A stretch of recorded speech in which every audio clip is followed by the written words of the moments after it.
To my channel Hindi का फंडा।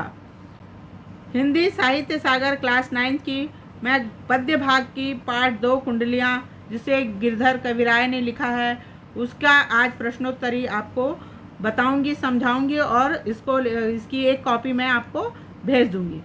तो इसमें लिखा है, पहला कुंडली है, लाठी में गुण बहुत है सदा राखिए संग, गहरी नदी नारी जहाँ तहाँ बचावे अंग, तहाँ बचावे अंग, झपटी कुत्ता कह हमारे, दुश्मन दावागिरी होए तिन्हू को झारे, कह गिरधर कविराय सुनो हो धूर के बाटी, सब हथियारन छाड़ी हाथ में लीजिए लाठी। इस कुंडली में आपको 1, 2, 3, 4 प्रश्न दिए गए हैं।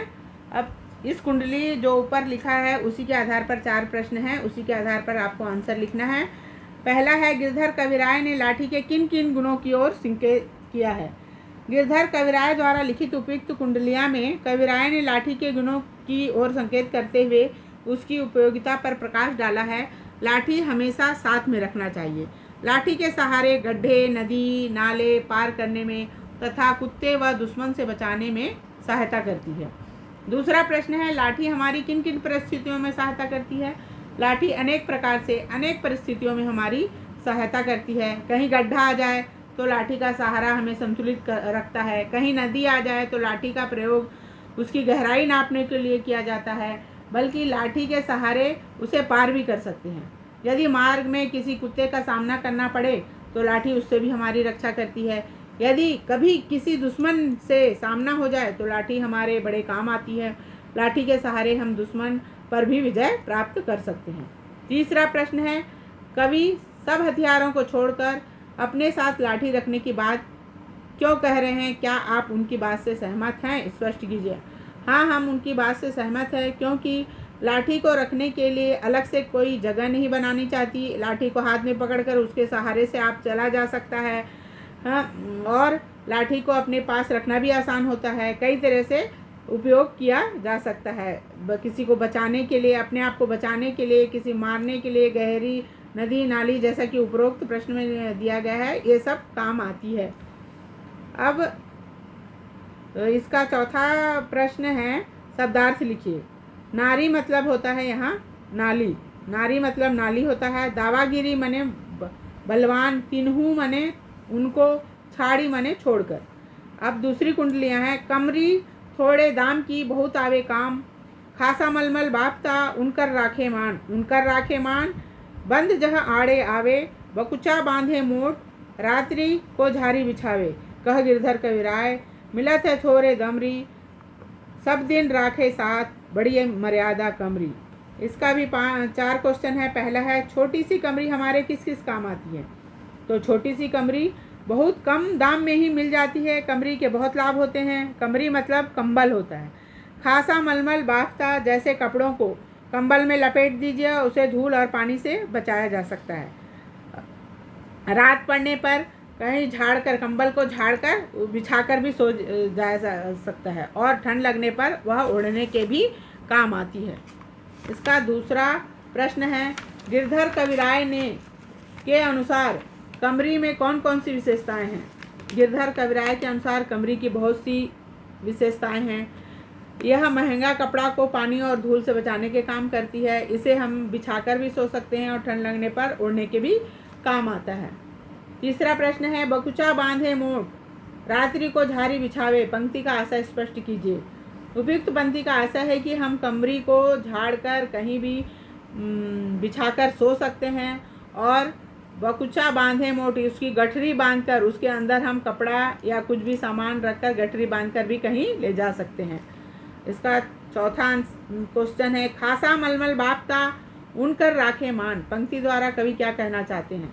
उपयुक्त पंक्तियों द्वारा कवि यह समझाना चाहते हैं कि खासा, मलमल और बाफ्ता का कपड़ा, जो अच्छे महंगे कपड़े आते हैं, वो है बाफ्ता का कपड़ा कंबल यानी कंबल में लपेटकर उसको धूल और पानी से सुरक्षित रखा जा सकता है, ताकि लंबे समय तक यह अच्छा रहे, सुरक्षित रहे और अच्छे से रहे, इसका गुण समाप्त न हो।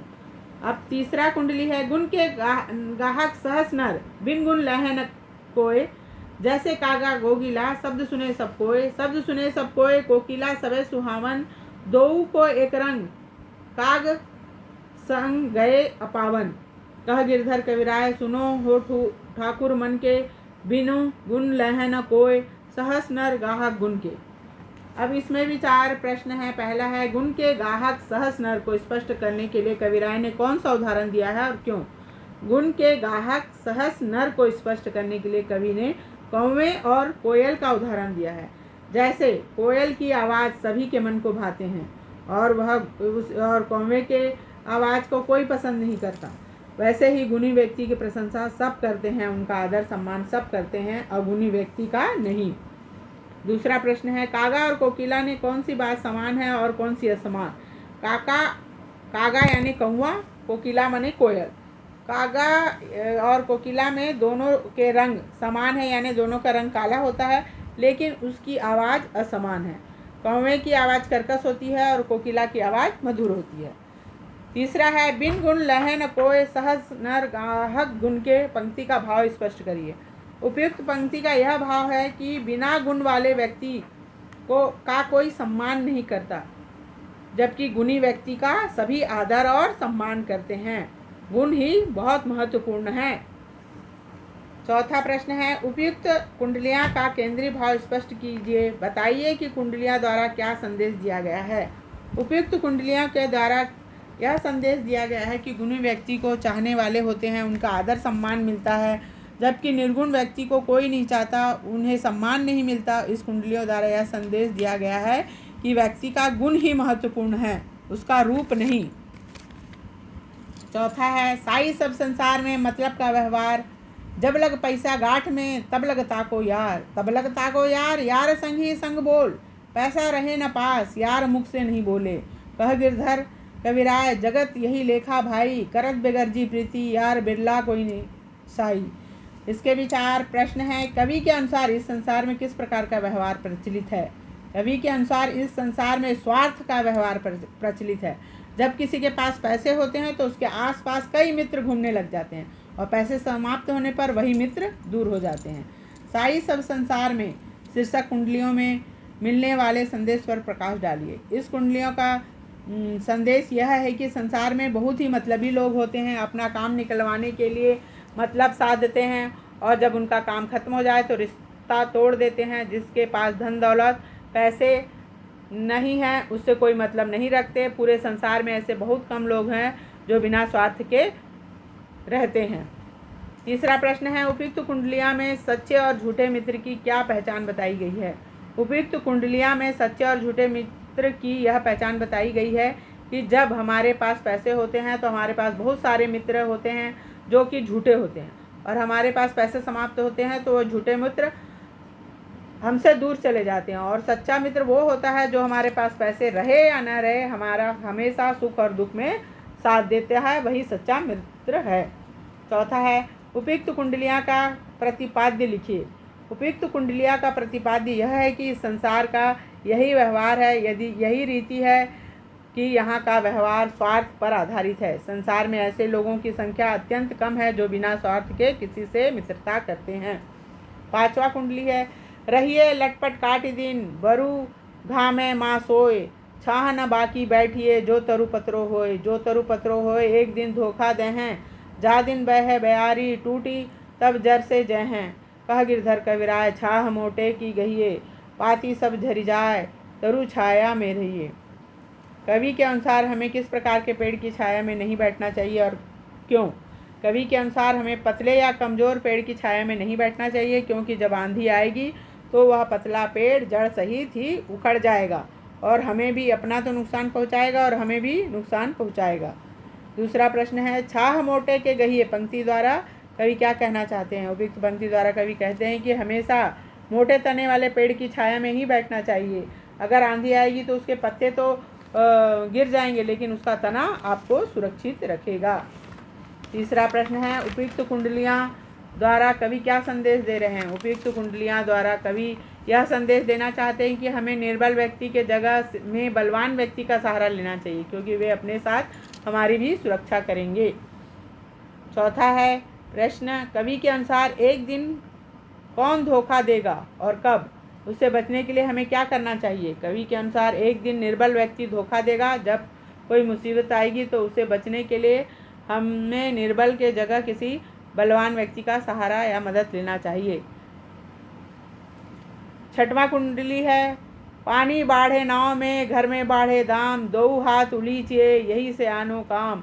यही से आनो काम, राम को सुमरन कीजिए, पर स्वास्थ्य के काज शीश आगे धर दीजिए। गिरधर कविराय बड़ेन की यही वाणी, चलिए चाल सुचाल राखिए अपना पानी।